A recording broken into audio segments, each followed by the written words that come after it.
Okay, let's go ahead and begin. Well, thank you everyone for joining us today.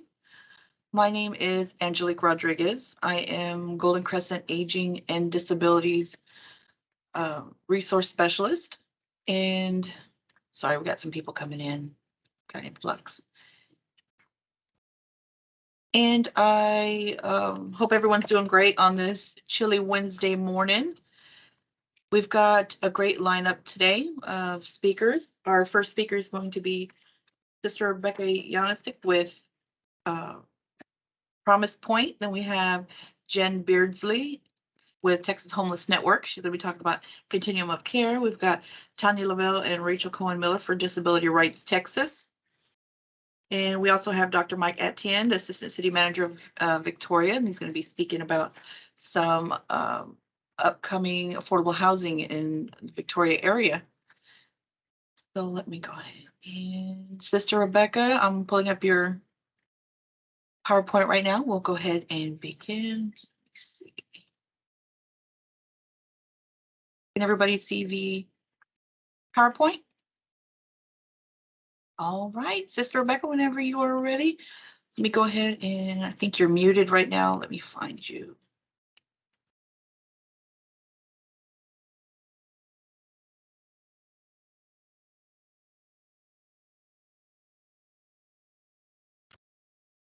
All right. You got me in.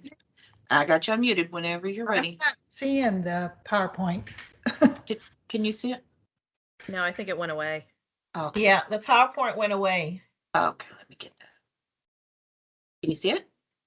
Yes. Okay, great. I'm used to listening, not doing these presentations, so I've got Angelique handling that for me. Gotcha.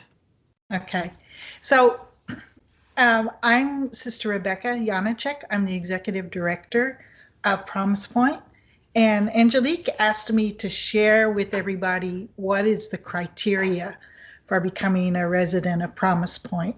And I'm glad to do that because I get a lot of calls of people who really don't qualify. They've been referred by agencies, but they don't really qualify. So I want to kind of make it clear with everybody exactly what it is that the requirements for becoming a resident.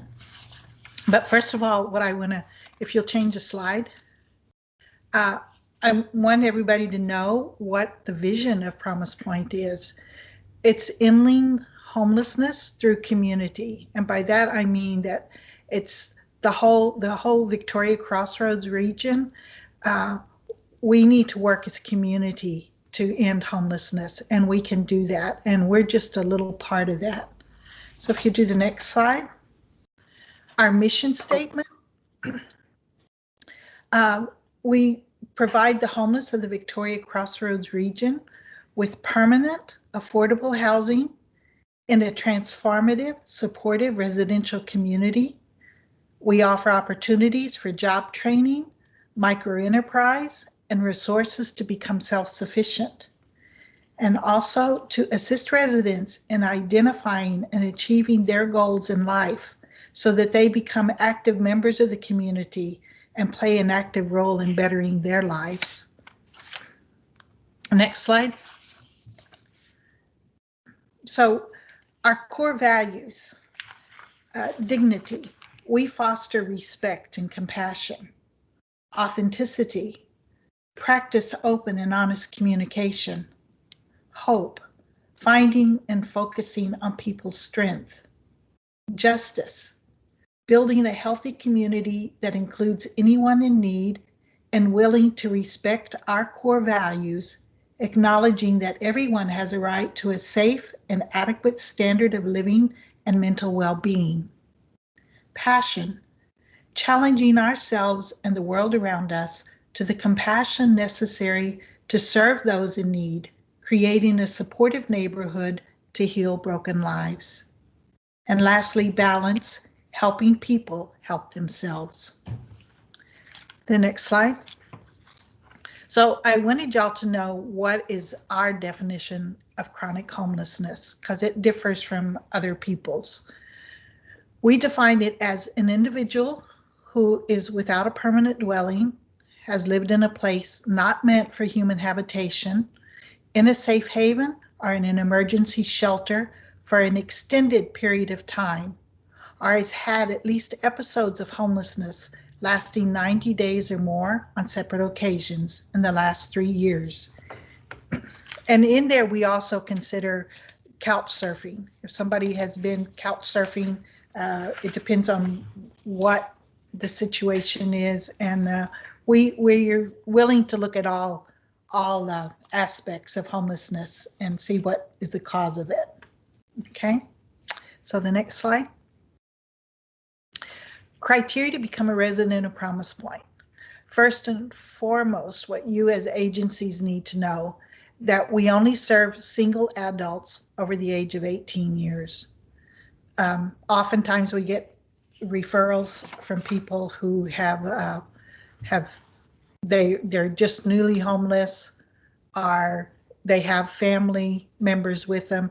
We cannot take them. When the board first set up and got the idea of Promise Point, they did a needs assessment in the area and found that the ones that were lacking most services were single adults.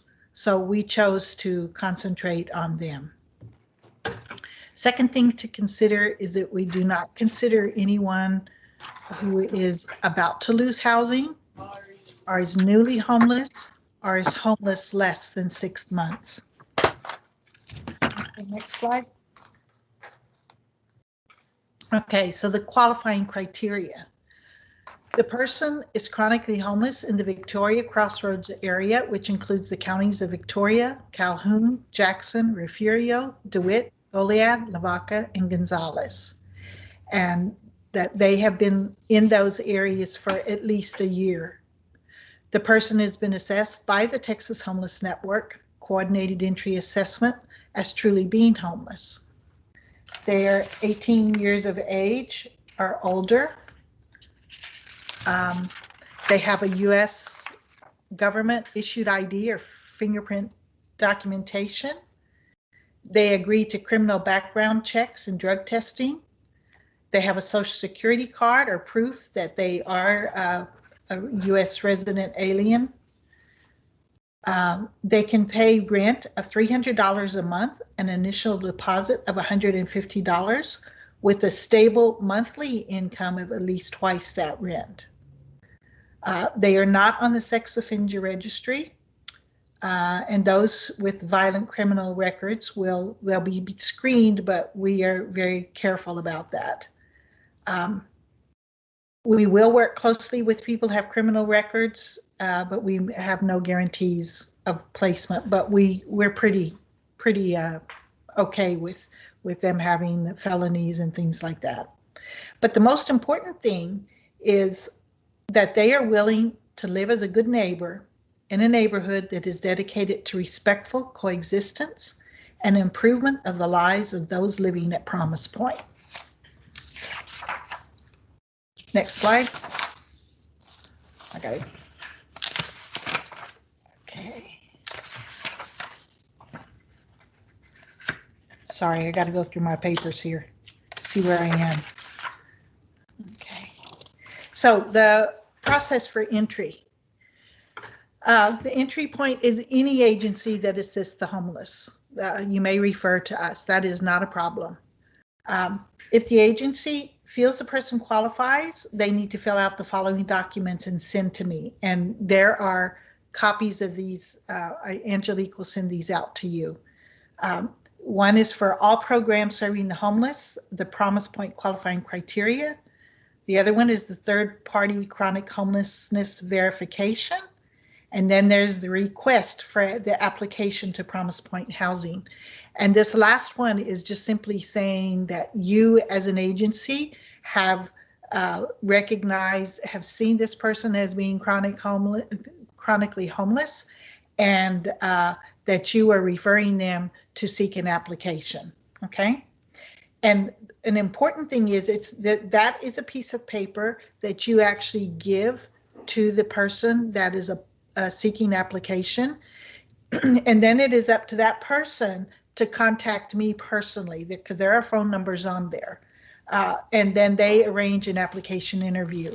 I prefer to do this rather than having anybody else fill out an application because it gives me the opportunity to meet them, to find out if they are truly homeless and qualify before we start the process.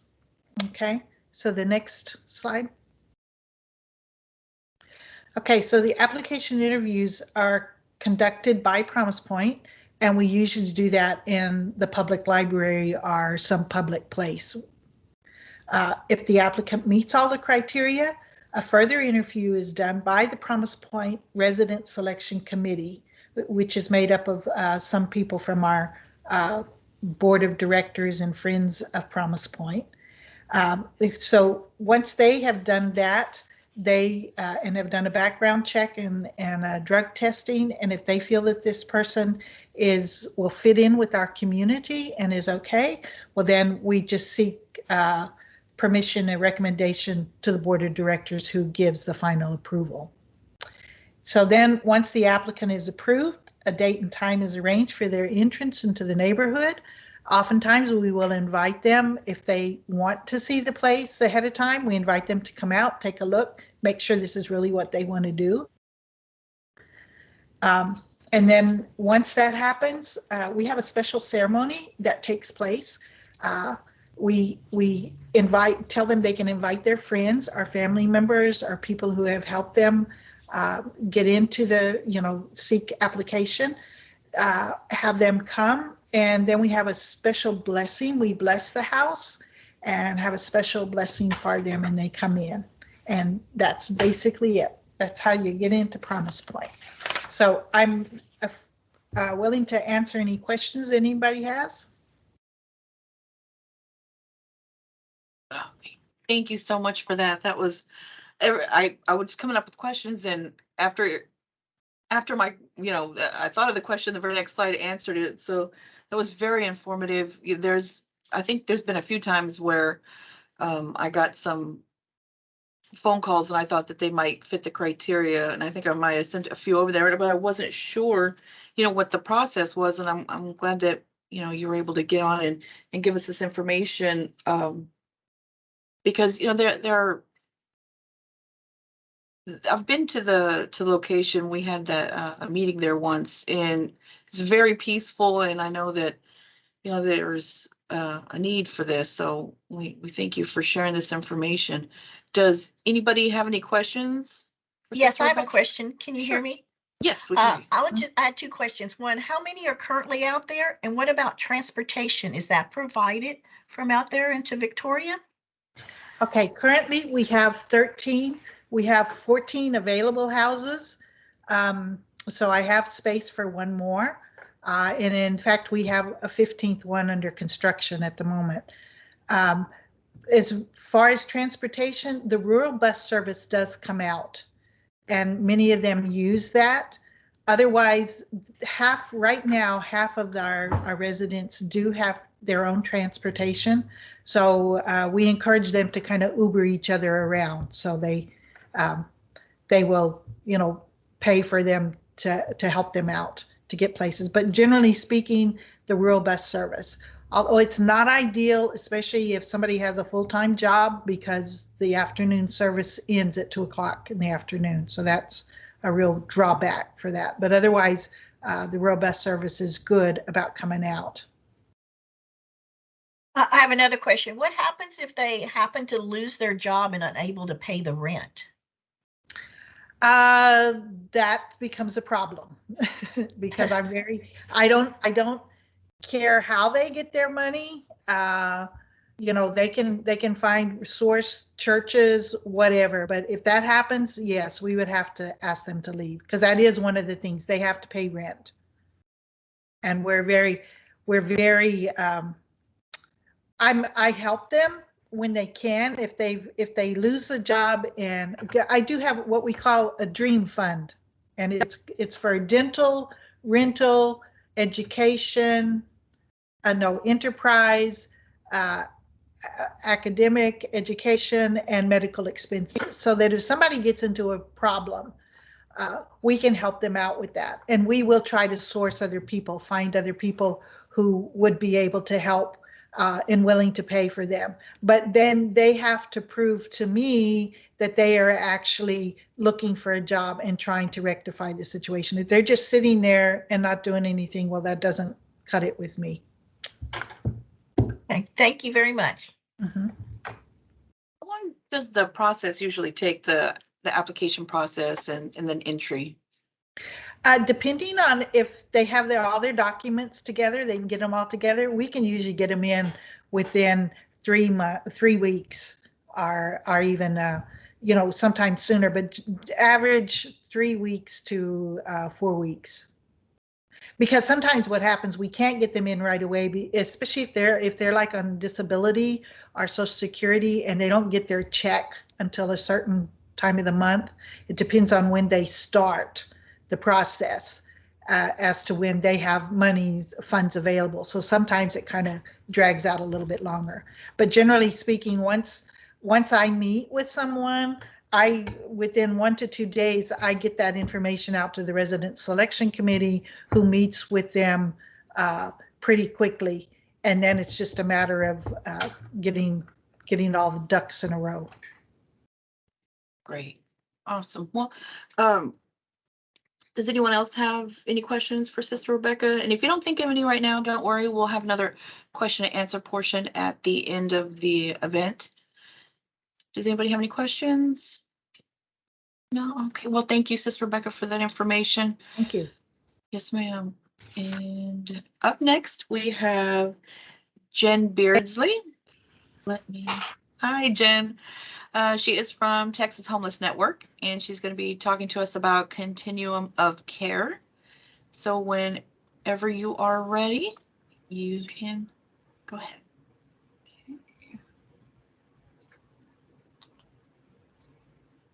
Okay. Let's see if I can get everything to work over here. Do you all see my screen? Oh, no, you don't. Yeah, I can see. Oh, you do? Oh, okay. Mhm. Well, okay, there we go. And you can see the PowerPoint still? Yes, ma'am. Okay, thank you. All right. So yeah, thank you all so much for coming. It's nice to see you all virtually. But I'm, as Angelique said earlier, I'm going to present on the Continuum of Care program, and also the role of a local homeless coalition within a continuum of care. So I want to highlight that I'm talking about the program itself as a system, how it works as a system, and I'm not discussing the Continuum of Care program grant funding, just to clarify. But if folks do have questions about the grant funding, we can discuss that at the end. But for today, I'm focusing on the Continuum of Care as a system itself. All right. All right, so let's go ahead and dive in.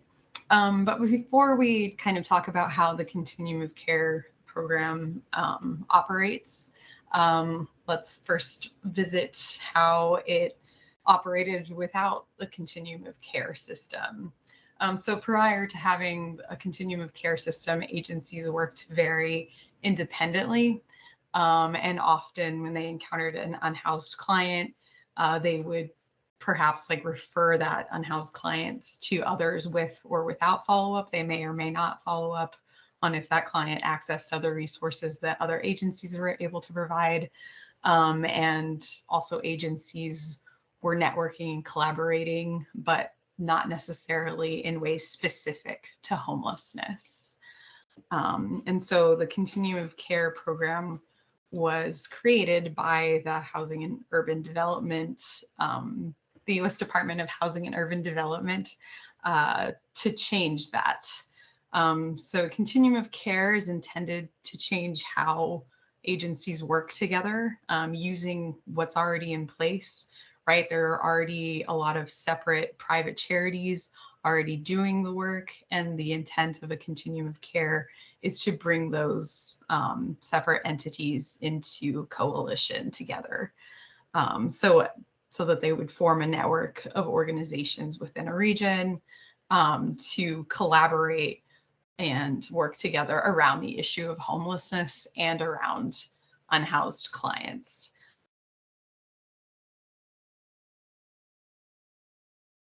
In this graphic, you see how the agencies are kind of coming to the client. It's more of a person-centered system. So a client doesn't have to constantly run from agency to agency, right? Trying to get all the assistance that they need, and a continuum of care system in which those agencies are communicating and referring clients to resources in a more person-centered, holistic, systematic way. Those resources are able to, in a way, come to the client. So you don't necessarily have that client having to run around all around town trying to get all the things they need to survive. Okay. All right. So a continuum of care system is essentially a coalition within a designated geography that has a lead agency that gets planning dollars. And now that's the lead agency that gets the planning dollars so that they can support the work of forming a planning network among homeless services within that designated geography. And we'll get to a map in a little bit, so that's a little more clear. A continuum of care also collects like collectives. The continuum of care lead agency supports its members in collecting and analyzing data on homelessness, and also the lead agency, which is Texas Homeless Network for us, I should say, though we are going to talk about that in a little bit, aggregates that data and then distributes it among the members. A continuum of care system also plans and evaluates homeless services. And being a member of a continuum of care provides access to that federal funding I referenced earlier that is known as Continuum of Care Program Grant Funding, which I want to add within the Texas Balance of State Continuum of Care, which is the continuum of care system that we are all in. To be a member, you just have to live or work within our geographic region. You don't have to pay dues or anything like that. In some other continuums of care, the lead agency requires its members to pay annual dues in order to be considered a member of the continuum of care, but we don't make that a requirement. Okay. I messed up the order. So this is a map of all of the 11 continuums of care within Texas. Everything that is in orange is the Texas Balance of State Continuum of Care, and the smaller continuums of care are in different colors. So I'm going to back up for a moment to state that the Texas Balance of State Continuum of Care develops, our mission is to develop system level responses and to coordinate local community strategies that strategically prevent and end homelessness and increase housing stability. And I'll share these slides with Angelique so she can send them out if you want to take a closer look at how we work to, or how we're structured in order to meet that mission. Okay. So continuum of care is like a system united by a geographic region, right? So we're organizing a system to enable agencies within a geographic area to collaborate to prevent and end family and individual homelessness, right? And so those smaller continuums of care usually just have one coalition. So for instance, the donut or Houston in the light blue, because it only covers 3 counties, they have a lead agency that organizes the entire coalition. And the lead agency organizes and runs these continuum of care coalitions. Oh, sorry. All right. Oh, and I forgot. Sorry, I had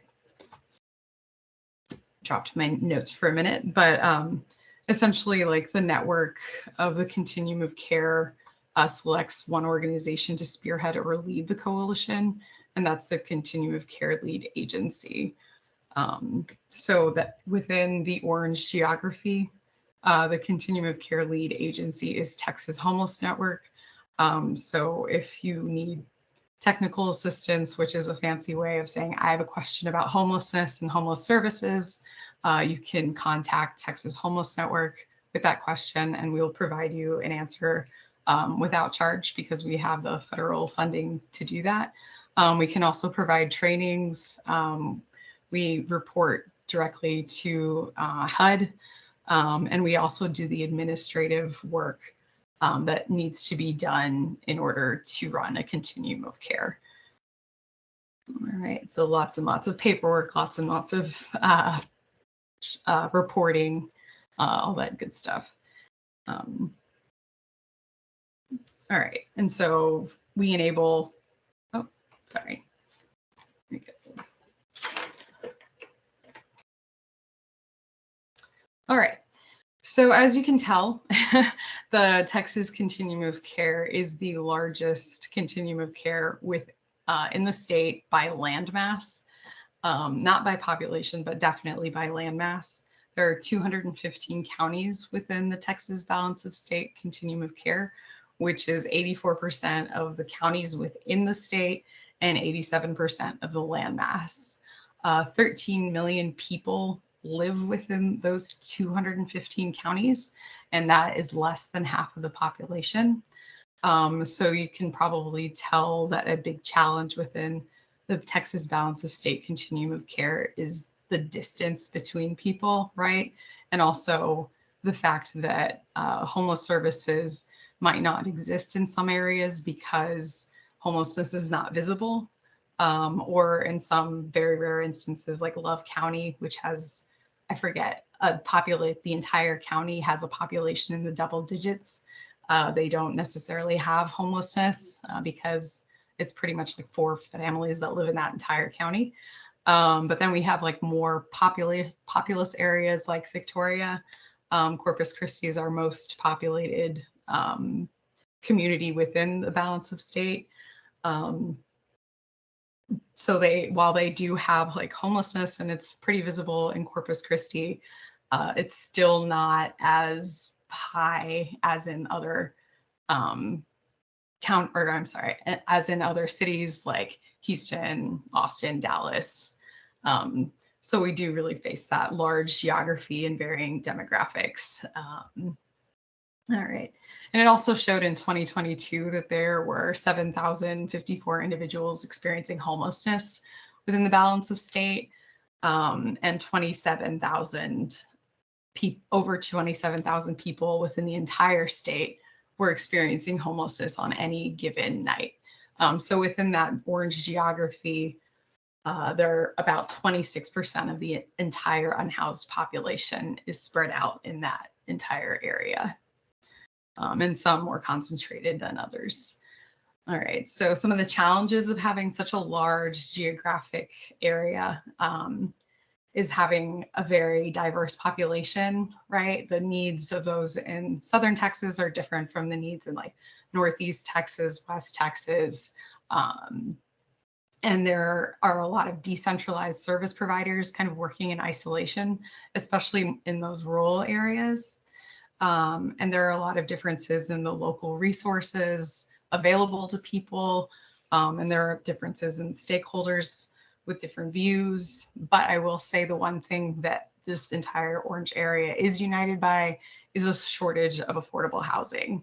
That is pretty consistent throughout the entire state and in fact, the entire country. All right. Okay. So large continuums of care that cover a large geography typically divide their geographies into smaller planning entities in order to meet the diverse needs of a large geography. So in the Balance of State Continuum of Care, we have smaller planning bodies known as local homeless coalitions, which the local homeless coalition in the Victoria area is the Victoria Area Homeless Coalition, which I'm sure a lot of you are aware of. All right. Okay. So local homeless coalitions are groups addressing homelessness in a designated geography, such as a city, county, or a cluster of counties within the Texas balance of state. So in order to make sure planning is local,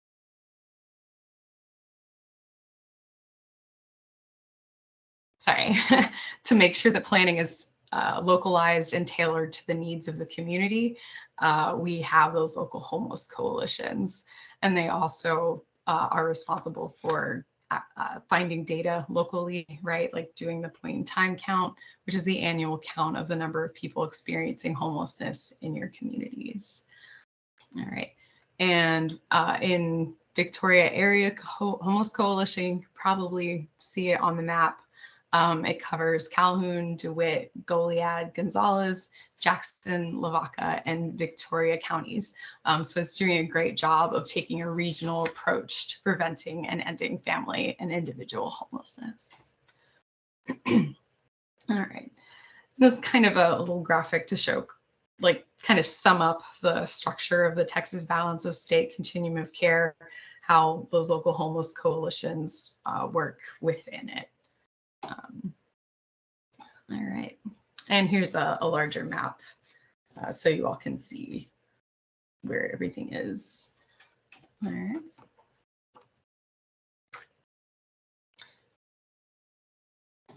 Okay.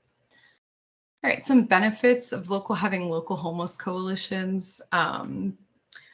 There are a lot of benefits to local providers, as I'm sure it's members of Victoria Area Homeless Coalition can tell you.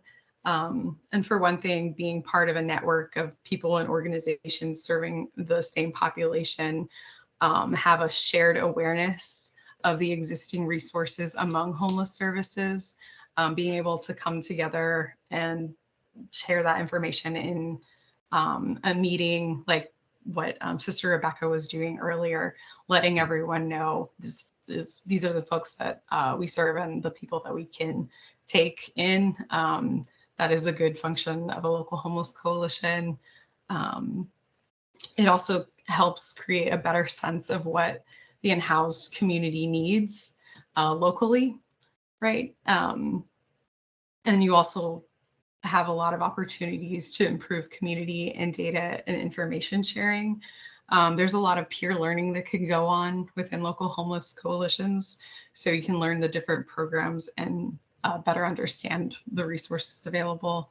It's also an opportunity to expand your networking and your educational opportunities. You can learn about the different types of programs that do exist, like permanent supportive housing, which provides wraparound services or like services that a client may need in order to stay housed, like mental health care, and or like getting a GED, that sort of thing.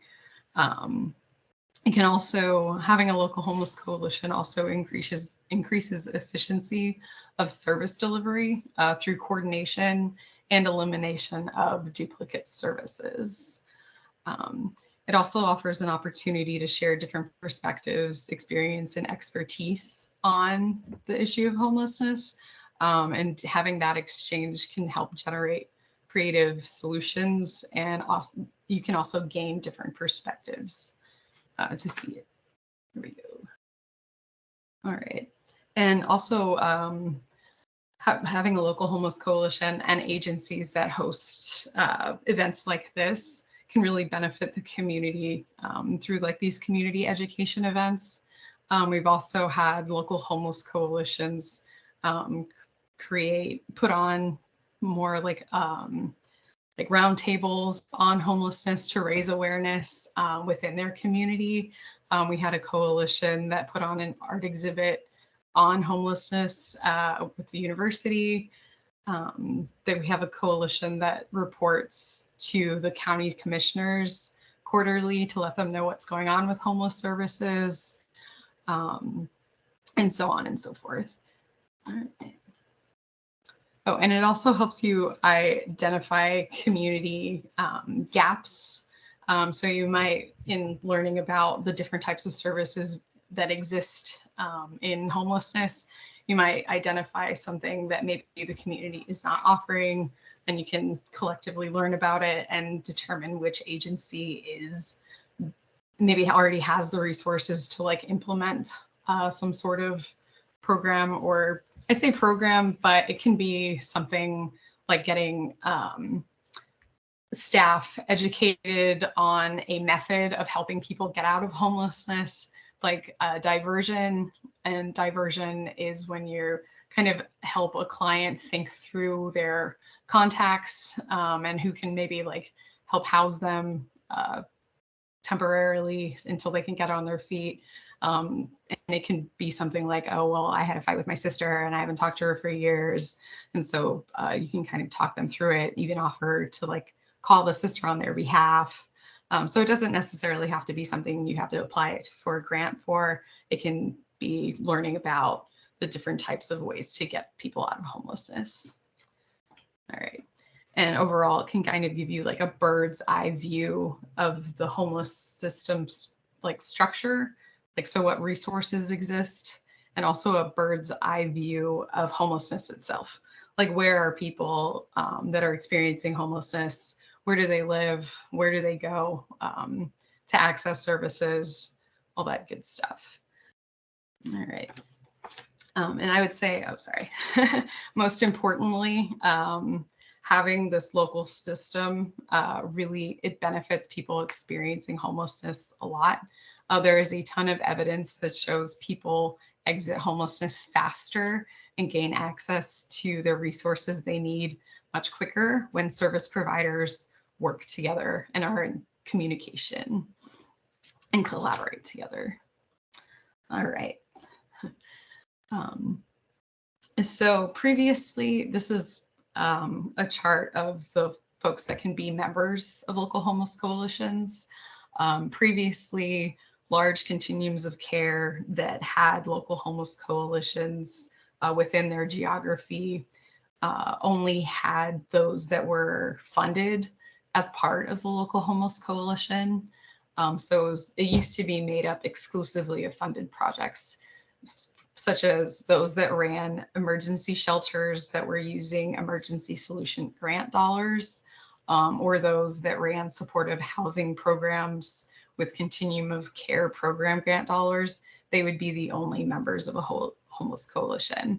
But we found, or not us specifically, but the federal government realized that while this method was somewhat effective, it turns out actually bringing in all providers that serve and encounter people experiencing homelessness, bringing all of those groups in is actually way more effective. Like you're more likely to catch people that are experiencing homelessness that you wouldn't have encountered in a funded program.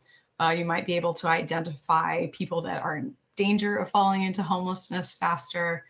So really taking a more holistic approach and inviting anyone that is interested in participating in a local homeless coalition is much more effective at preventing and ending homelessness, as Victoria Area Homeless Coalition does a really good job of.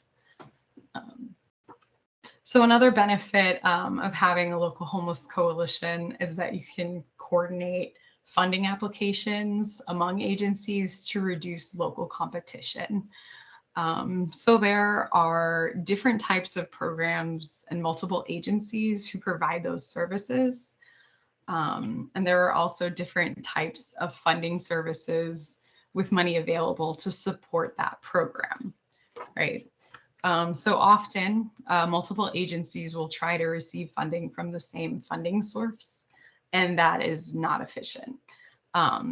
So when we coordinate applications between agencies, each agency can connect with a different funding source, therefore reducing local competition for funding.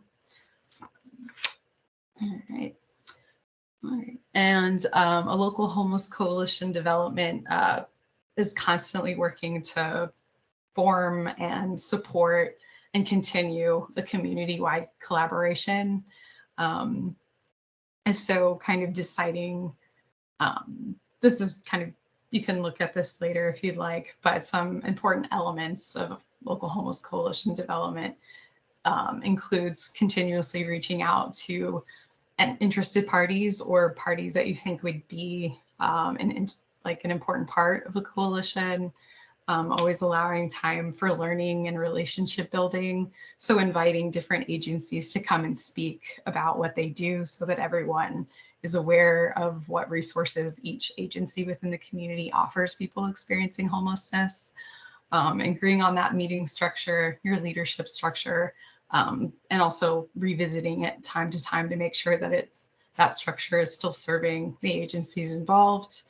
Establishing a shared vision, so that we are all aware that we are working toward the same goal, and that can be as something as broad as simply preventing and ending homelessness for our community members. Coalitions can also be a great source of a great party to inventory community resources and services, and create a shared list of homeless resources that is updated periodically. So everyone knows where to go to find a specific need for a client. And also conducting a needs assessment. So the annual point in time count is the perfect time. That's the biggest needs assessment that you can do locally, which VAHC always does beautifully on. All right. It also can help being part of a homeless coalition and having that structure within the continuum of care can also help communities formulate a more data-driven plan, like using data from your homeless management information system that Victoria has to kind of see it. It's a really neat program that can kind of actually map out how your system is working, like where a certain percentage of people are going within your system. For instance, if someone's entering a shelter, how often do they end up in permanent supportive housing? How often do they exit homelessness themselves? You can look at that data and look for opportunities within that data set. So for instance, if you find there's a lack of permanent supportive housing, you don't know necessarily if we're going to be able to get that funding. You might implement more diversion training for a lot of agencies in order to kind of lessen the burden on emergency shelters and stuff like that. And that's just an example. That's not necessarily specific to Victoria. Also developing a shared approach to meeting responsibilities is helpful. Maintaining that consistent communication. I'm on the email list, so I see Victoria area is always in communication saying, hey, we need this, or we're having this event, come out and support us, or, we're having this, stand down event, all that good stuff. Also consistently revisiting and revising and recommitting to goals can be really helpful within a local homeless coalition. And evaluating your collaboration, making sure like communication is always smooth, which it seems to be. You all have used the same system because it works. And also sharing lessons learned, committing to continuous improvement and celebrating wins is really helpful within a community.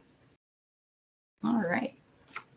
So the big picture, the big goal of a community-wide collaboration in a local homeless coalition, as it is within a continuum of care, is to move from acting alone in a reactionary way to developing a community-wide network that can act more strategically. And ideally is that strategic plan is developed with unhoused people. At the continuum of care level, we just started a persons experiencing homelessness or a persons with lived experience advisory group. That's very new.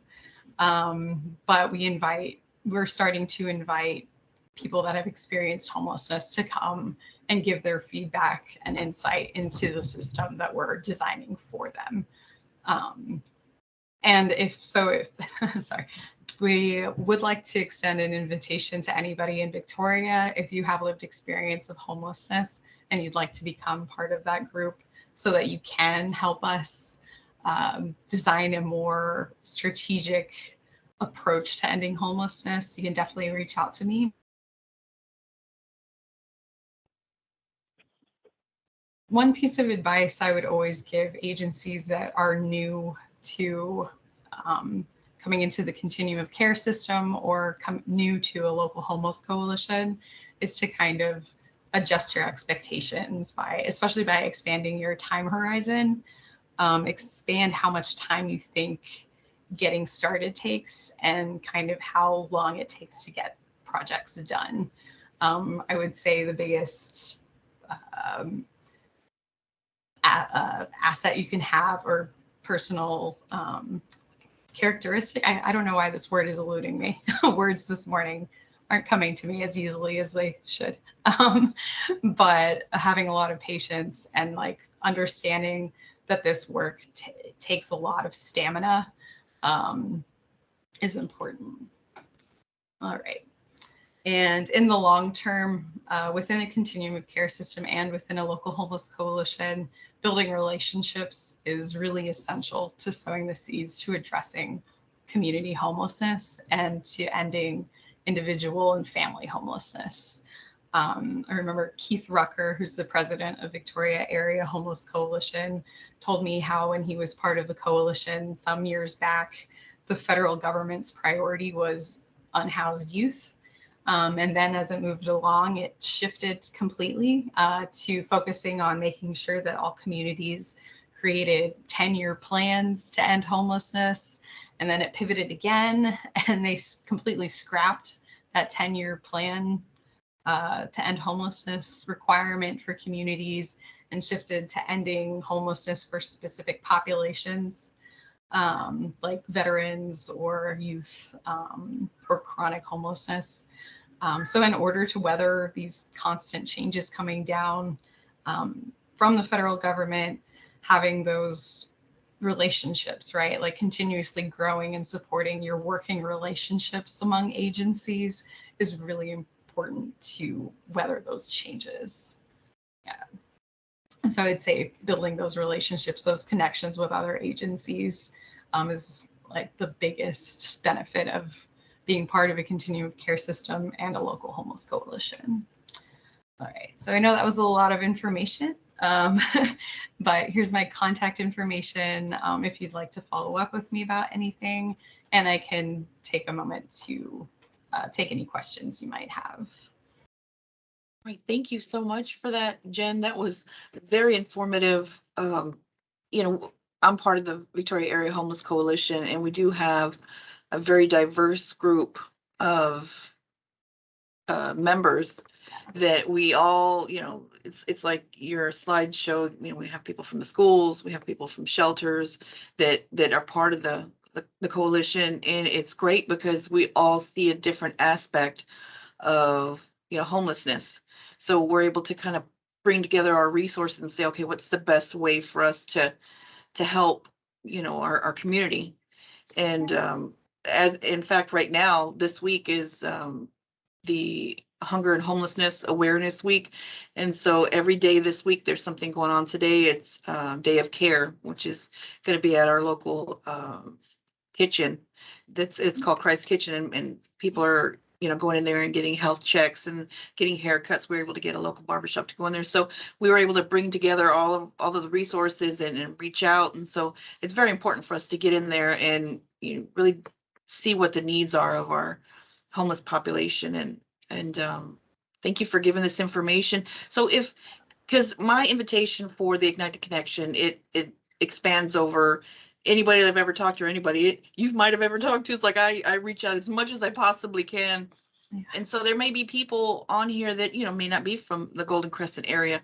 So, and maybe that particular, location doesn't have a homeless coalition. What would be the best way for someone to get that started? Now, you may have said this on there and I might have missed it, but what would be the best way for them to contact Texas Homeless Network?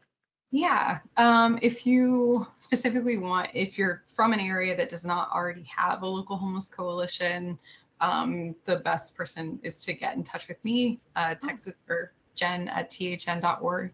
But if you just have any see. We don't have one email that goes to all of us, but really visiting our website is really helpful. And also on the local homeless coalition page, I have a form that folks can submit. So if you do have just any general question about like continuum of care, any aspect of it, you can submit a question on that form and I can get it routed to the right person. And I think I forgot to put, our. And I'll send this out to everyone. Yeah. All the PowerPoints after sometime today. What was there any questions for Jen? Did anybody have any questions? And if you don't think of any right now, we're gonna have. I do have a quick question. If you're not part of the Homeless Coalition of Victoria and you want to become part, how do you actually do that? Is there like a website you go to and put it in, or? Well, I'm sorry. Did you want to? Oh no, you can go ahead. I think you're best to answer. Well, I can get you connected with our president. I kind of think. I mean, I was invited in, so I'm not 100% sure. But if you want to contact me later, or I'm sorry, who's speaking? I can't see who got. Who asked that question? I didn't see who it was. It's me, Tiff Ray from Prospera. I couldn't hear you. You broke up. Did you say Tiffany? Yes. Tiffany from Prospera. Tiffany, do you have my email address? I do not believe so. I might have it. Well, what I can do is, I think I do have your email address. I'll connect you and I'll find that out and I'll give you the information, and that way we can get you in if you or whoever might want to be part of that. We can get you connected. Okay, that would be great.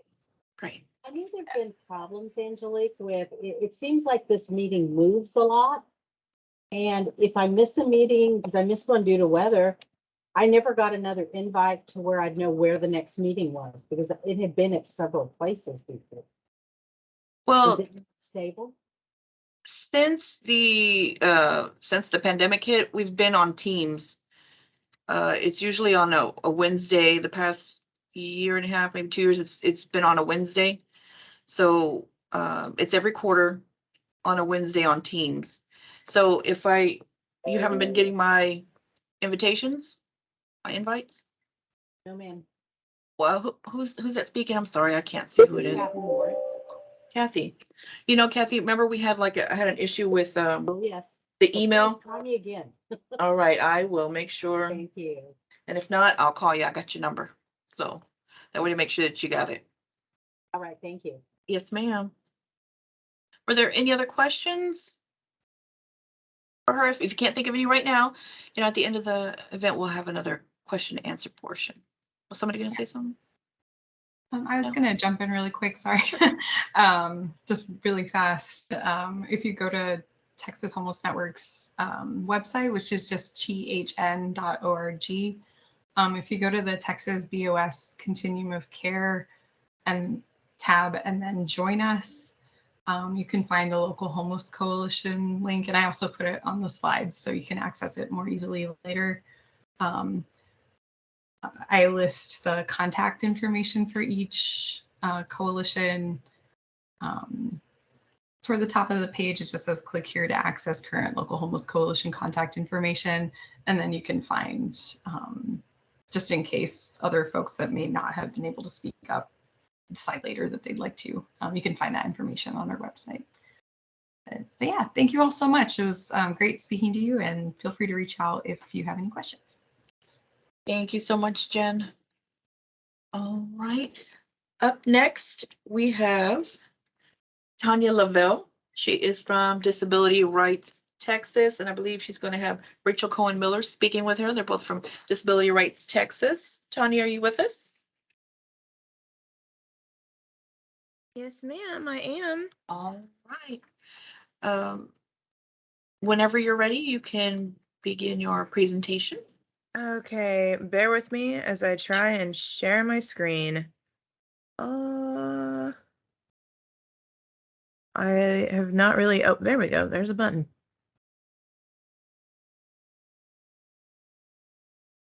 Okay. Yeah, it seems like Let's- every time I get onto Teams, it's just a little bit different. All right, can y'all see this? We can. Wonderful. Okay. Well, real quick, my name is Tanya Lavelle. I am the policy specialist with the Housing, Transportation, and Disaster team at our DRTX, Disability Rights Texas. Rachel, you want to pop up real quick and say hi? Hi. This is my supervisor, Rachel Cohen Miller. She's the supervising attorney for the Housing, Transportation, and Disaster team. And so we are going to kind of tag team this presentation. I'm going to do the majority, but if Rachel has some thoughts, she's going to jump in, and I will direct her to do the same if I have questions. So, yeah, so real quick, who are we? We are Texas's federally designated protection advocacy agency, which means that we spend our time making sure that people with disabilities, their rights are protected. They are able to live as independently as possible and as integrated as possible into, Texas general population. Our mission is to help people with disabilities understand and exercise their rights, which is important because we really do work a lot with people with disabilities to help them understand what their rights are and to make sure that they are protected. And we collaborate with a variety of agencies. We work closely with local, federal, state agencies, and we actually do work fairly closely with the Texas Homeless Network. So thank you so much for having us. Rachel, anything? No. All right. Not yet. Okay. There we go. So housing services, we at DRTX, really, we touch every component of disability in the state, but Rachel and I focus on housing services. And so the primary kind of things that we do in the Housing, Transportation, and Disaster team is we assist Texans with disabilities who have potentially experienced housing discrimination. We help people create housing accommodations so that they can enjoy their housing as much as, their neighbor without a disability. Some of these look like, somebody has a disability and needs to break their lease for some reason. If they have a service animal and they're having some, difficulties with their landlord understanding their rights and, allowing them to have their animal.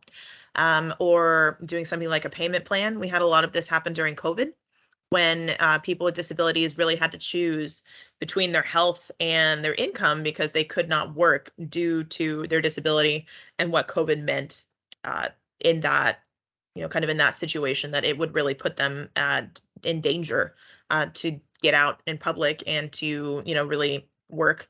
And we also provide direct legal services when necessary. We have a great team of advocates who kind of triage folks who get in touch with us. And if something, if an accommodation request doesn't work, if, speaking with landlords directly doesn't work, then our attorneys will get involved as necessary. So All I'm right. going to jump in real Nope, quick. please do. See, this is why we work well. The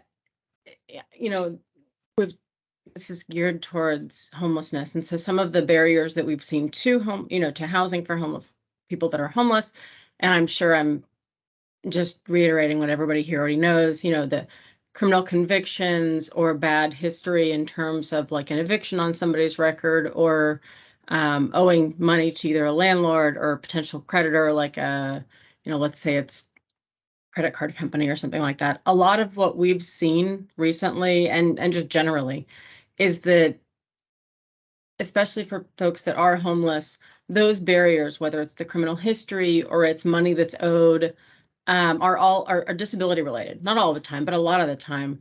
So you've got somebody that's homeless, and the reason, let's say there's an eviction on their record. Well, that eviction was because they ended up having to be institutionalized and couldn't pay rent. And instead of landlord, circling back with the client and, or, talking to the consumer, the person, and, terminating and just ending the lease, if that's necessary, landlord evicts them, right? And there's, no way to fix that, right? Because once that eviction is on there, well, you can actually ask for accommodations from potential landlords So potential landlord, the only reason this is happening with my client is because he's a person with disabilities.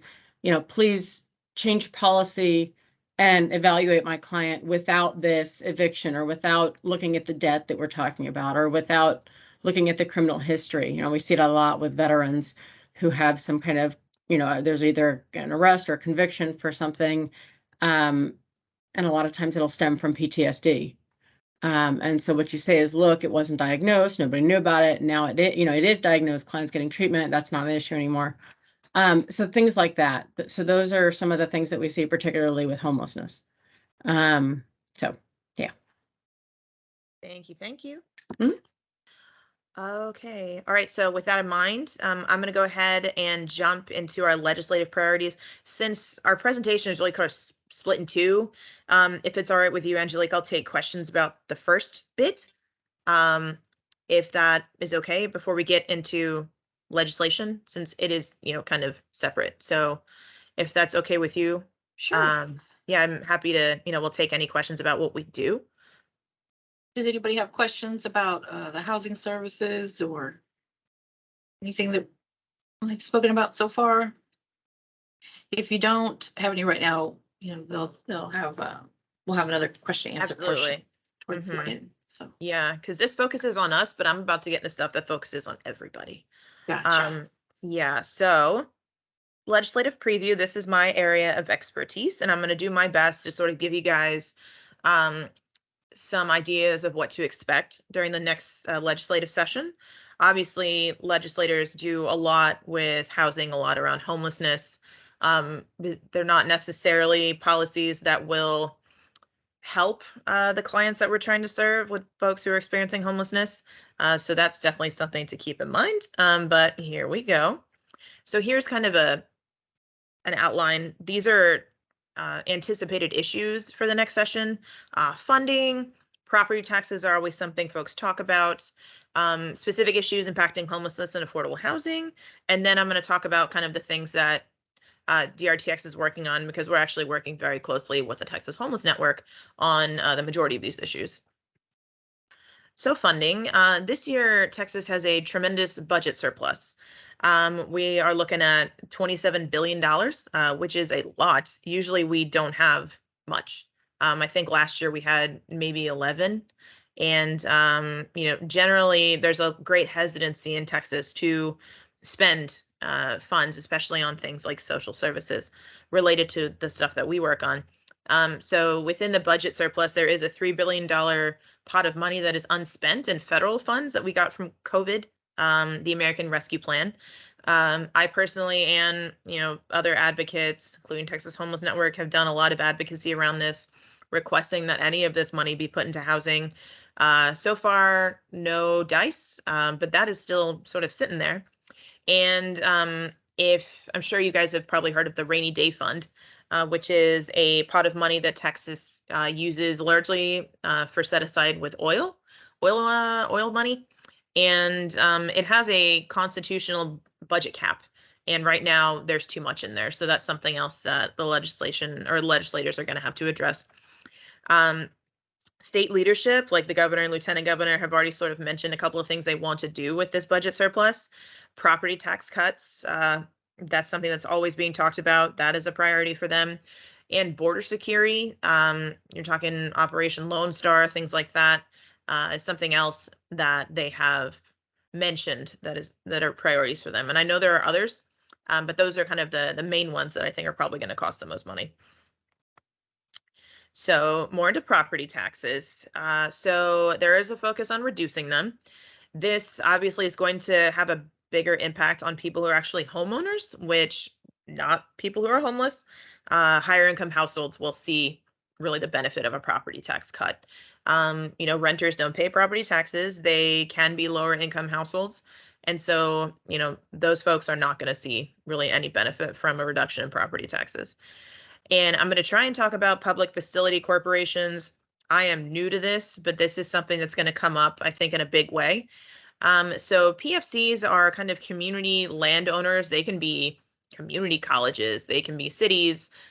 They are, organizations, if you will, that have land assets. And so they lease it to developers to build what they call affordable housing with units with 50% for that'll serve the family median income of 80% or below in exchange for a 100% property tax write-off and I believe a 25% sales tax write-off.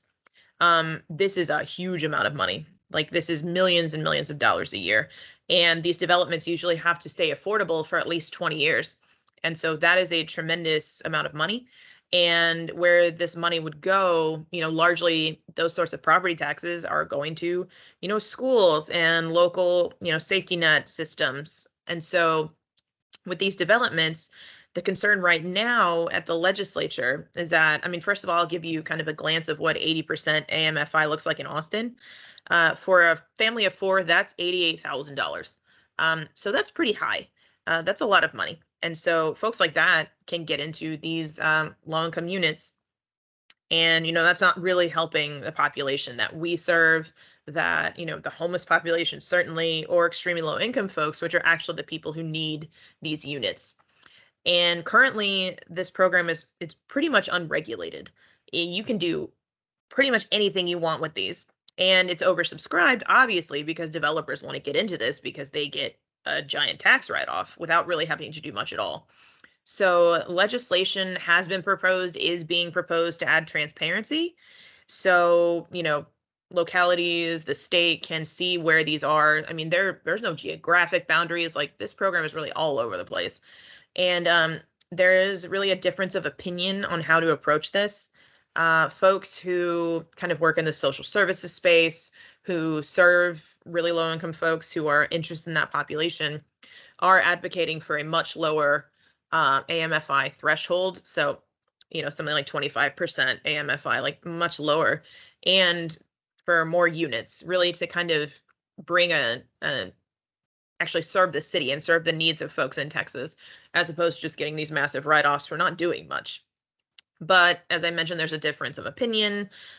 There always is with kind of local control, cities, and I guess folks need to strike a balance between actually serving people who need assistance, and then I guess people are worried about it not being as attractive anymore to developers. So I anticipate this kind of being a bigger issue than it was last session because we have money now. And, when we're trying to make these statewide property tax cuts, this is definitely something that needs to be in the conversation because currently you can do pretty much anything you want as a developer, as a public facility corporation, get people in and they pay no taxes. So that is an issue that I anticipate coming up and something that will impact folks experiencing homelessness, obviously, because if we can get lower income units, that'll help. And then if we actually get more property taxes into the system, that will also help. Okay, let me see. Oh, all right. So the next thing are homelessness and affordable housing kind of issues. Jen mentioned, and Rachel too, some eviction protections or kind of, is evictions being a problem? And it's obviously something we know, and it's something that's continually, adding to the homeless population. This came up more during COVID because people couldn't work, and so they were evicted. And this is a kind of a different population because these are folks who were able to work, but they couldn't because of their health. And so it was broader. We have more evictions because of COVID. And there's an organization called Texas Housers. I'm not sure if y'all are familiar with them, but I would definitely recommend that you look at their eviction dashboard. They have broken down by county the number of evictions that are filed monthly, kind of which local courts they're going through.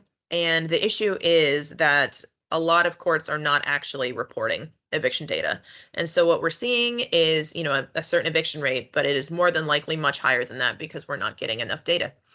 So I know that there are some legislators out of Houston that want to do work on this, Representative Wally and probably Representative Wu as well. They are doing, I imagine, refiles from last session about eviction protections, things like making sure that creditors can't see if you've been evicted, which is something that they work with, they kind of share that information with landlords, erasing evictions from a person's record if they're not actually found at fault, like in a court proceeding, because really anytime anyone has an eviction on their record, it's bad news. They can be discriminated against very easily based on an eviction. So that is something that is a priority of many legislators to really try and fix, which will obviously help people experiencing homelessness. The low-income housing tax credit program is just real briefly, it's a program that is federally funded. It's managed at the state level, and it allows for developers to get assistance with taxes and mostly tax reductions to build affordable housing within certain population groups, hopefully targeting people experiencing homelessness, the lowest income families. That's really the point of the program. It is constantly being changed, and one thing that is always sort of hopefully changed is getting legislators out of the process. Currently, they can write letters against properties just because they don't like them, and that means large swaths of the state do not get any benefit from this development just because the legislators, it's not in my backyard. Y'all are probably familiar with NIMBY. It's a big problem in this program, and so a lot of low-income light tech developers want those letters out because it is an incredibly competitive program. It's got a point system, and 1 point can make or break a deal, and those letters are 5. So that's something that is kind of consistently hopefully being changed. I don't know that it would happen, but that's a priority for a lot of the low-income developers to try and get those letters out. Limits on supportive housing development. Last session, we had legislators locally in Austin in the surrounding areas try and put limits on converting hotels into permanent supportive housing. That legislation failed, but I anticipate it will come back again. And really kind of anything that folks are doing to try and bolster supportive housing in localities is always kind of under fire. Austin just passed a $300 million bond package for low-income housing. That's going to do a lot of good. I'm really hoping they're not the target of anything this year. Austin usually is. A lot of local control stuff, actually anti-local control, comes out of Austin because of the things that we do to try and improve housing for our folks in the city. So I absolutely anticipate stuff like that coming up again. That's a great example of NIMBY, just legislation that folks file to make it harder to either develop supportive housing or try and limit folks who are able to actually benefit. And finally, there's some social issue legislation. I won't get too much into it, but really anything that has to do with discriminating against populations, people who are LGBT, trans, Texans, youth, anything like that can sort of marginalize a population further, is something that will contribute to homelessness, which is something I definitely been educated on by Eric, who's the president of THN. So that's stuff that would kind of add to the homeless population. Unfortunately, it's not something we'll probably focus on, but it's something to be aware of. It's a tangential impact for when things like that happen. Okay, and then let's see. I think this is my last bit. So this is what DRTX specifically is focusing on. This is work, as I mentioned, that I really am working very closely with THN on this year. We have 2 budget writers, which are legislative funding requests. It's kind of like the second level in trying to get money out of the legislature. You go to the agency first and ask for it. Most of the time you don't get it that way in their agency budget. And so then you work with legislators to hopefully kind of tag a note onto the budget with, this in mind. So we have 2 budget writers. The Supportive Housing Rental Assistance Program, some of y'all may be familiar with it. It is a small housing program that goes through HHSC, the Health and Human Services Commission. And it is one of the only ones, maybe the only housing program that's actually general revenue funded, which is a big deal. TDHCA, which is the housing agency for Texas, I believe is 97% federally funded. So the state does not put dollars into housing. I'm sure I don't need to mention that. But I digress. That program is run through local mental health authorities directly. They get funding to really kind of do whatever they need to do to help their clients stay housed. These are people who are homeless, who are at risk of homelessness, but who are already connected with their local mental health authority. And so currently, the program is funded at, it's got $12 million in GR for the biennium. We're asking to double that. It is something that we, have heard as a necessity, as a need from local mental health authorities. It's a really unique program. You can use it for direct rental assistance, things like deposits, storage units if you're, in between housing, really a variety of things. And that was, by design. The program is meant to be very broad. Local mental health like it, the authorities like it. They need more money though, because they are serving clients they need more money because of rent increases, and they need it for longer because of, higher risk of eviction. So they're running through their money faster, and actually serving fewer people. So that's why this is being proposed. We have found a champion in Representative Wally out of Houston. He's got a lot of great housing experience, and he's on the Appropriations Committee in the House, which are the folks who decide where the money goes. And he's going to be championing this for us and using it or adding it as a priority list for him, which is fabulous. This next one, the Texas Tenant Readiness and Landlord Incentive Program. I want to call it Trolley. It is a 4-year pilot program that I developed with help from Eric and the Texas Housing Agency. We've all developed this together. It's actually part of the emergency housing voucher program that was developed by the feds and was a kind of a dual program that Texas Homeless Network did a lot of work on. They were one of the primary folks working within this program. It's 2-prong. It's got actual vouchers and it has housing assistance money.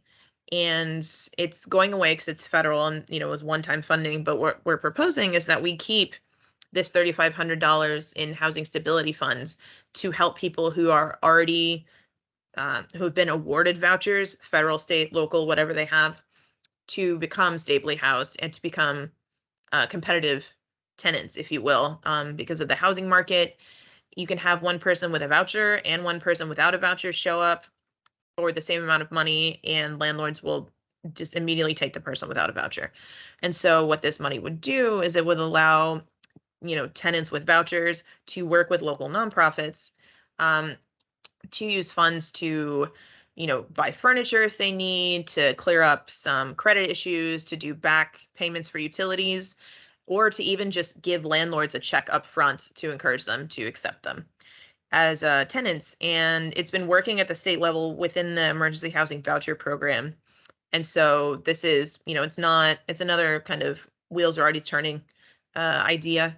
And we've received a lot of positive feedback on these two budget writers. The Trolley program is a 4-year pilot program for $1 million a year. So we're just going to sort of see how the money works within the state for voucher holders. And sorry, I lost my train of thought a little bit there. But I digress. We've had wide interest in these two, budget writers. There you go. And Representative Wally is actually going to champion this one as well, which is excellent because he was at the helm of the TDHCA subcommittee last session within the Appropriations Committee, which means that he really has a lot of sway when it comes to TDHCA funding requests. And so I'm very excited that he wants to take this one as well as the Supportive Housing Rental Assistance Program writers. So I'm hopeful that we'll get something for these programs, and obviously they will have a major impact on people experiencing homelessness because these two programs are meant to remove barriers so that people who are homeless, who are at risk of homelessness, can get into units and live independently. So I'm really hoping that those two will move. And then a final thing that we're working on, I won't really get into it too much, is that we're going to be writing legislation with Representative Morales-Shaw out of Houston to require localities to do local disaster planning that is inclusive of the needs of people with disabilities.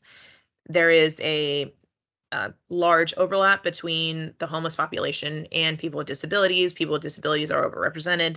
So this will also kind of impact the homeless population, maybe not as much as the other two priorities, but this will help make, potentially could help that, emergency shelters are accessible and folks are able to actually identify who needs emergency power, so we don't have people, dying because they couldn't get their insulin or their wheelchairs or their ventilators, things like that, who need electricity, went out during disasters.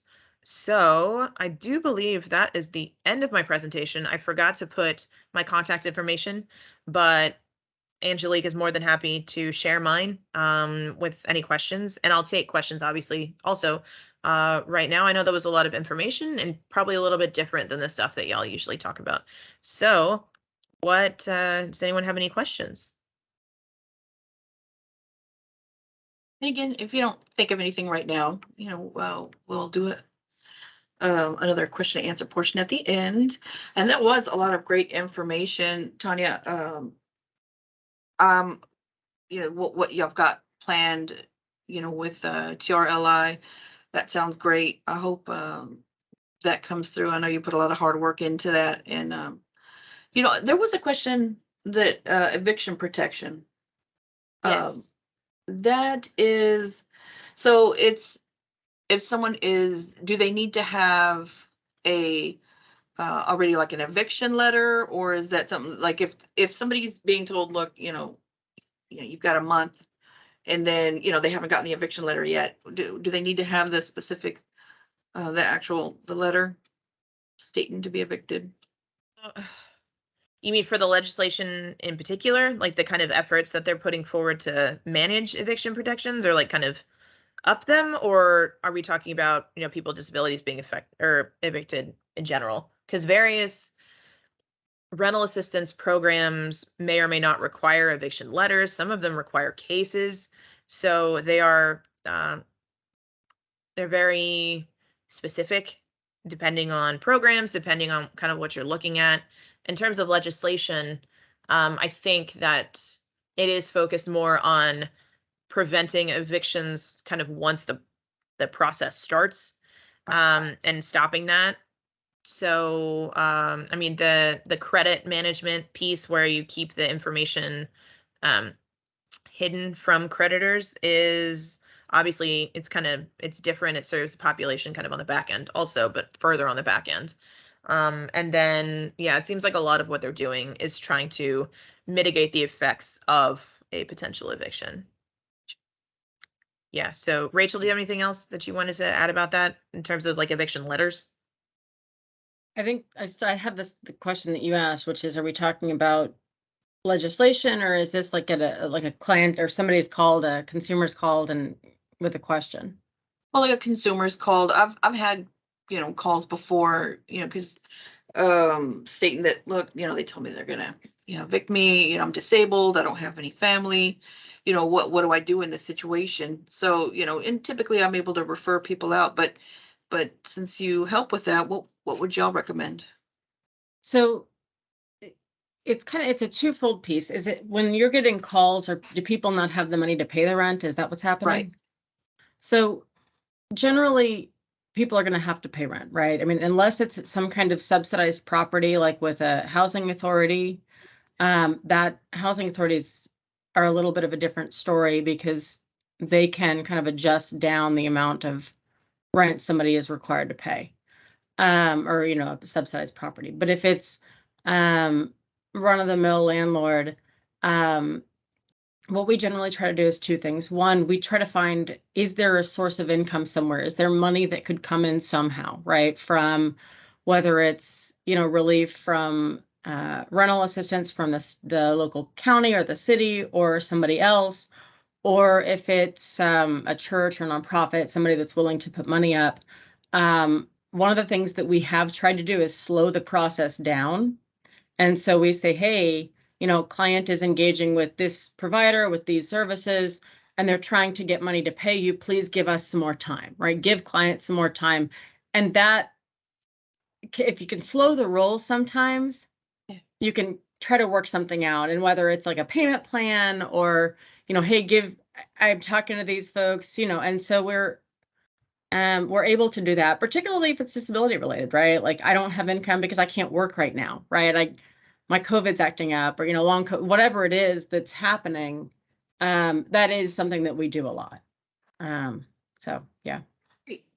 Thank you for that. Yeah, because the situations that I come across, it varies, and sometimes it is somebody who's disabled. Maybe they were disabled by COVID and they're Right. not able to work, and they're Mhm. being told, like you got a few weeks, but they haven't yet been served an eviction notice. In some places, Right. yeah, you can't really, depending on the stipulations of the grant that any agency has, they may have to have that eviction letter ahead of time. And the person's worried, like, I don't have family, I don't have a place to go. Right. What am I gonna do in this situation? So, it's good to be, like you said, you want to keep ahead of that before Right. it gets to a point where they've got no place else. So, okay, well, thank you for that. Mhm. Yeah. Does anyone else have any questions before we go to the next presenter? All right, well, thank you, ladies. Tanya and Rachel, thank you so much for that. And we will do another question and answer part at the end. Thank you so Sure, much. yeah. Thanks for having us. I really appreciate it. Yes, ma'am. All right, and our next presenter is Dr. Mike Etienne, the Assistant City Manager with Victoria. Are you with us?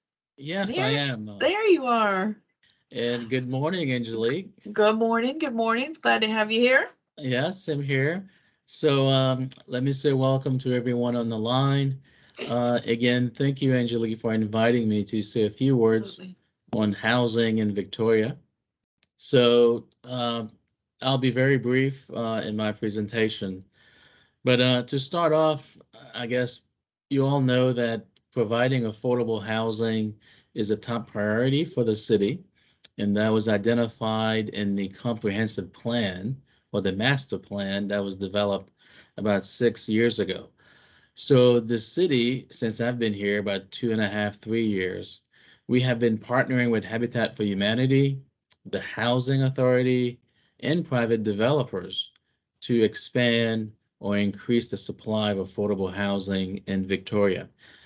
A lot of people think that Victoria doesn't have an affordable housing issue. The perception is that only the big cities like Austin, San Antonio, Houston have an affordable housing problem. And the answer is no, that's not true. The small cities like Victoria, rural areas have a tremendous problem with affordable housing. We're seeing more homeless people in Victoria, more people in the streets. So we do have an issue. It's not just in the big cities. So we know that housing prices in Victoria has been going up much faster than income. So we've seen housing prices going up, income staying essentially flat. The median price of a single family house in Victoria increased from 178,000 to 238,000 in the past 5 years. So it's very difficult to buy a property today in Victoria. Same thing with rent. The median rent increased in 5 years from $823 for a two-bedroom to over $1,000 per month for a two-bedroom. So it's getting more and more expensive to live in Victoria. So what we have been doing is partnering with the Habitat for Humanity. So the city has CDBG funds. The city gets about $600,000 a year from HUD and CDBG entitlement funds. So we partner with Habitat to renovate houses and also build new affordable housing. We are also partnering with the local housing authority. The housing authority has 321 public housing units and over 300 Section 8 vouchers. So we are partnering with the Housing Authority. I serve as the liaison. So the Housing Authority has hired a consultant to review, or I guess assess, all of its public housing developments to see what can be redeveloped or improved. because the housing authority units are very old and some of them are in major need of repairs. So we are undergoing an assessment of all 9 public housing facilities like Crestwood, Anna Blakely, to see which ones can be renovated and how much, and which ones should be demolished and rebuilt. So that's a way to improve the quality of affordable housing in Victoria, as well as increasing that supply. We also partner with private developers using the state housing tax credit to build new affordable housing. Angelique, I sent you a map. If you could show that, please.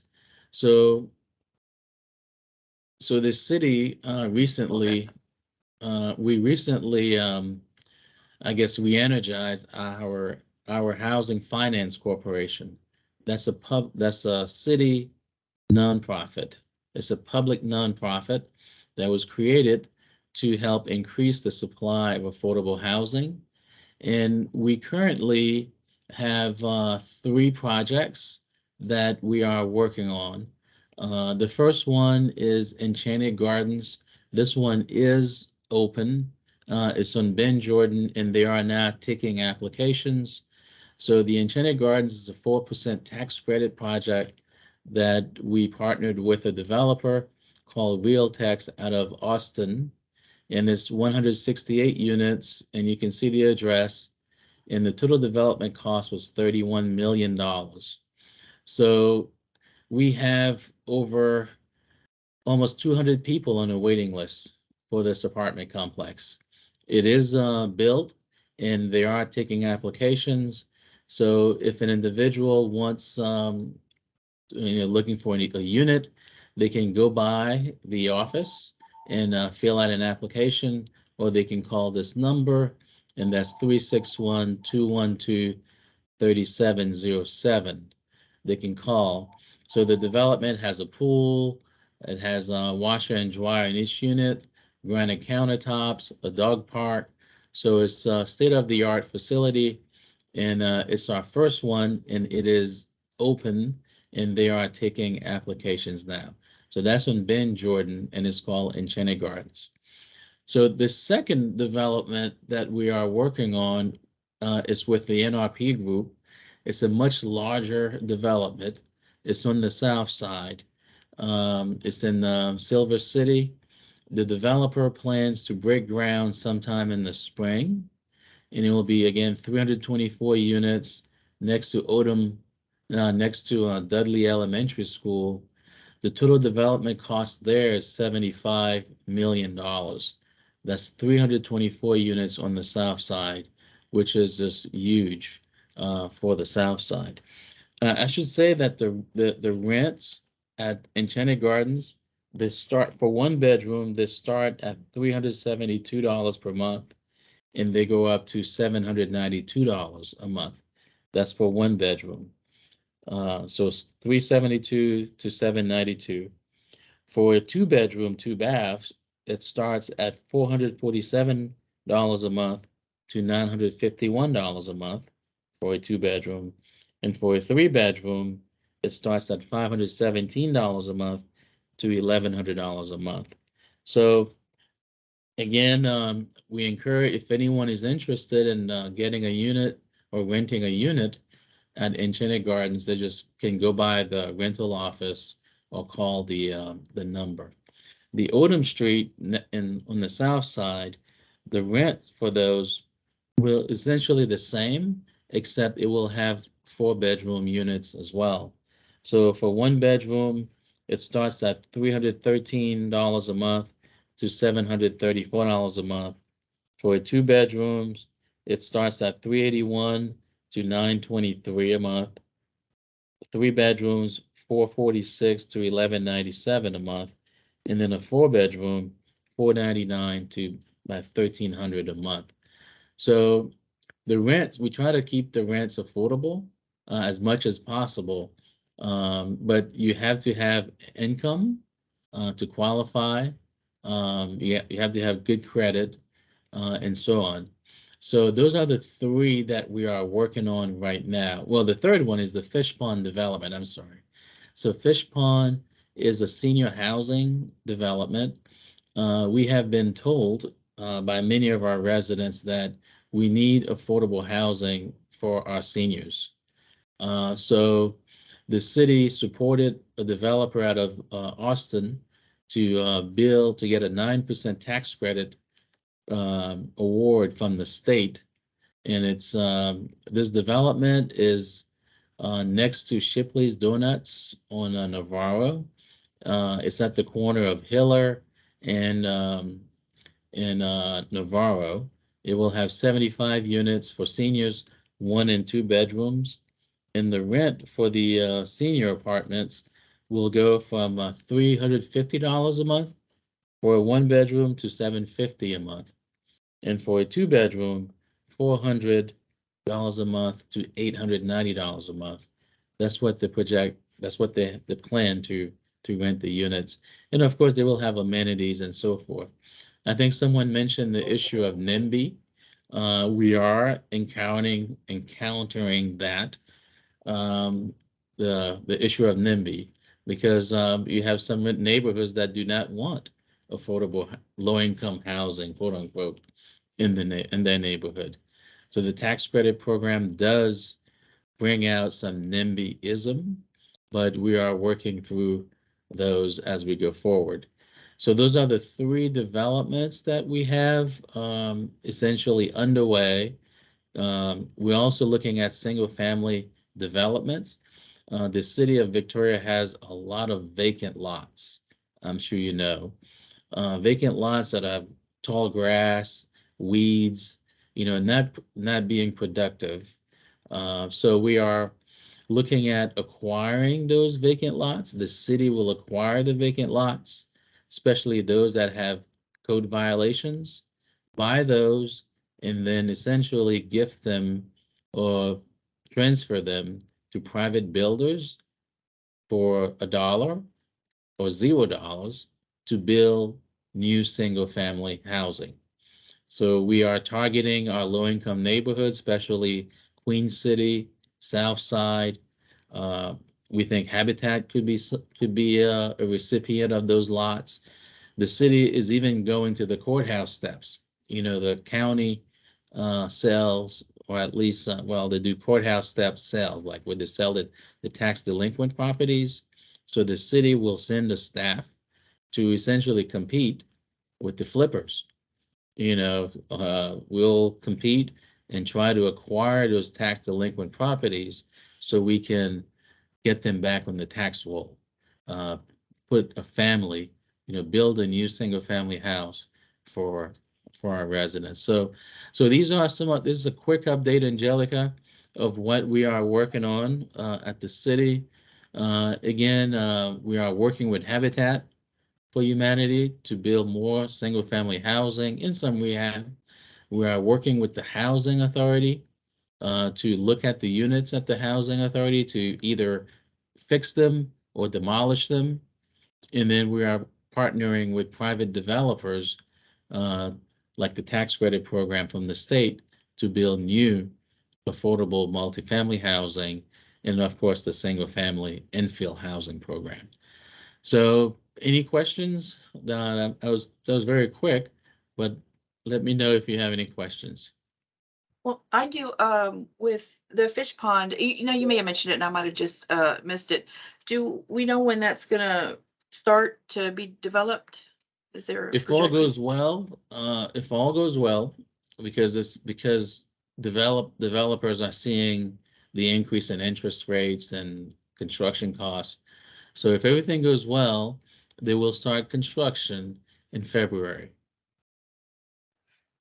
And yes, no, we definitely do have a need for senior housing because I'm also a housing navigator. I get a lot of calls, and one of the things that is concerning for our seniors is, they a lot of times they don't want to live in an area where there's a lot of young people. Like a lot of times they'll go to bed early, or I hear the question that they're telling me, I'm scared because they're up at you know, these people around them are up at 2 or 3 in the morning, and, you know, it's loud. Sometimes they're having parties, and, you know, they don't feel safe, you know, because they're older, and, you know, some may be disabled. So, you know, the fish pond, you know, I'm very excited for that. As soon as I saw that was coming around, I was like, you know, very excited, because, you know, I get a lot of calls, and now we'll be able to have something additional that, you know, that they can go to and be able apply for.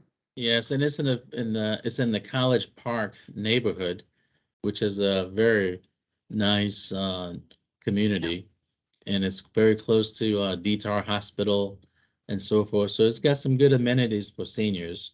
Um, so we hopeful that this project will break ground in February. The developer is anxious to get going, but we've had some issues in terms of NIMBY. You know, as you guys know, that's always something we have to deal with. But hopefully the coalition can help with that at some point too. Yeah. Also with that single family developments, you know, that's I'm excited to hear about that as well, because, you know, there's this gray area where, you know, because the cost of housing has gone up, you know, the cost of, you know, purchasing a house, where, you know, you maybe don't make quite as much to get where you can put a, you know, down payment down and closing costs, everything that comes along with it. And then on top of that, be able to afford the, you know, the housing itself. So the price of the house, and you're kind of in a gray area where, you know, an apartment may not work for you, or, you know, the it's just, it can be complicated when you're purchasing a house. And if you're making, you know, if you have maybe not considered necessarily low income, but, you know, you might have two people who are working, and, you know, they might be under 75,000, and that might be, you know, kind of hard to gather the money for a closing costs and, you know, a down payment for the place. So this is I'm excited for this as well. Yeah, so once we acquire the vacant lot and we transfer it to a developer, the city will work to find and qualify the buyers, and we will use CDBG funds to provide down payment and closing cost assistance to the buyer, because we know the number one inhibitor, or the number one thing that's keeping people from buying houses, is that they don't have the cash for the down payment. That's the number one reason why people cannot buy houses.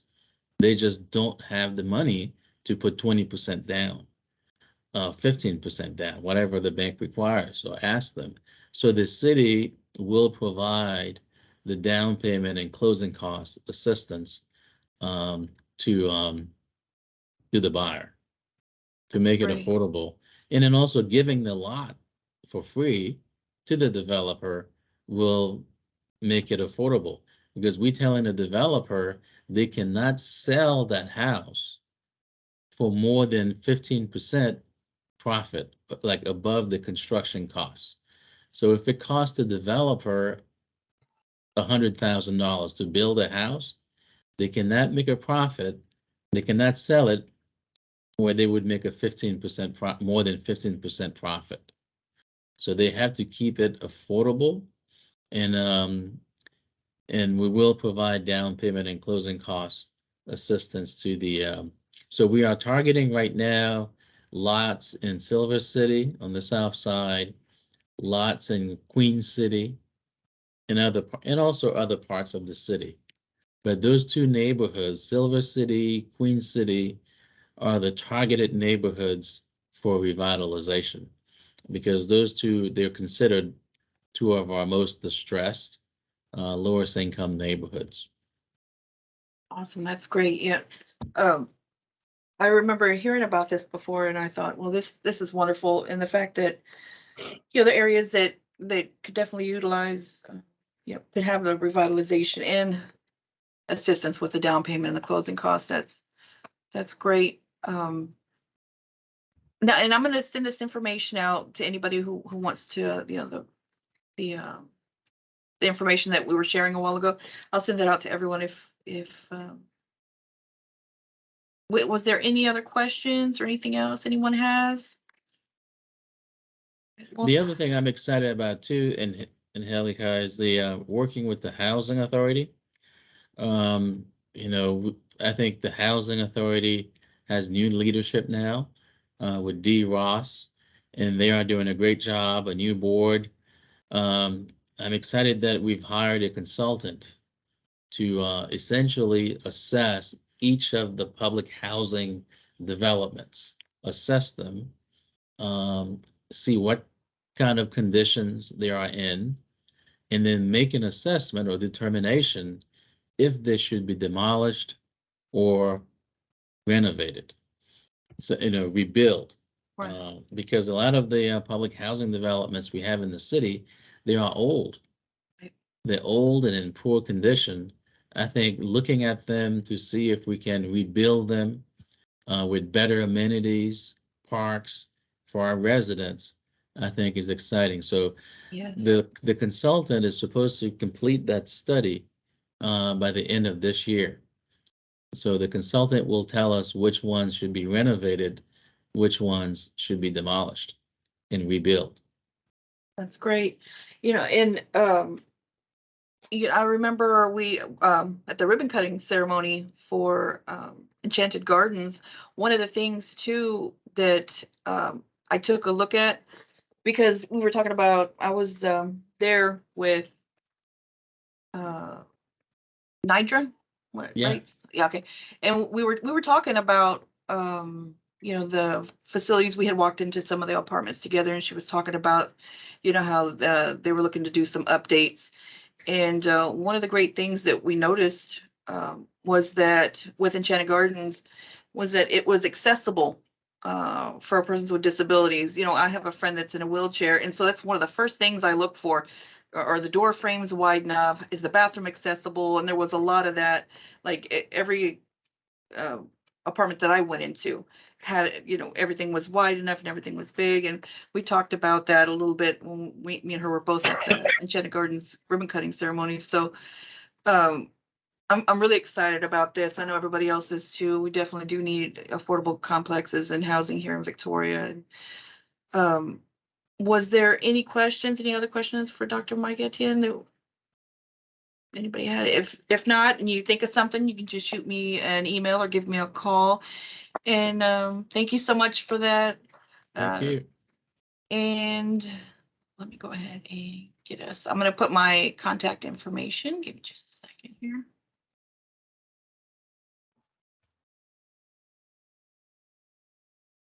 Now, as anyone think, does any other questions for anyone who was on our hosting? I mean, so I'm sorry, presenting today.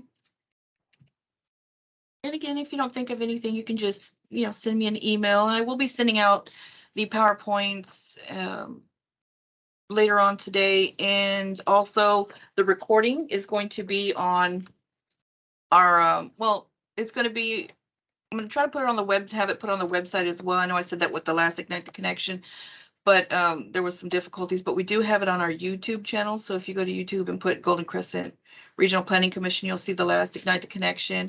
And then we should be having this one up as well. I'm not sure when that'll be. Hopefully by the end of next week, we'll have it up there. And this is my direct contact. This is my desk line. And can y'all see it? Yes. Yes. Okay. Okay. So there's my email, our website, and my direct desk line. So if you don't have any other questions or anything else today, thank you so much for joining us. And I want to thank our presenters today. I want to thank Sister Rebecca Janacek with Promise Point, Jen Beardsley with Texas Homeless Network, Tanya Lavelle, and Rachel Cohen Miller with Disability Rights Texas, and Dr. Mike Etienne with the city assistant city manager with Victoria. Thank you so much, everyone, and y'all have a wonderful day. Thanks so much, Angelique. Yes, ma'am.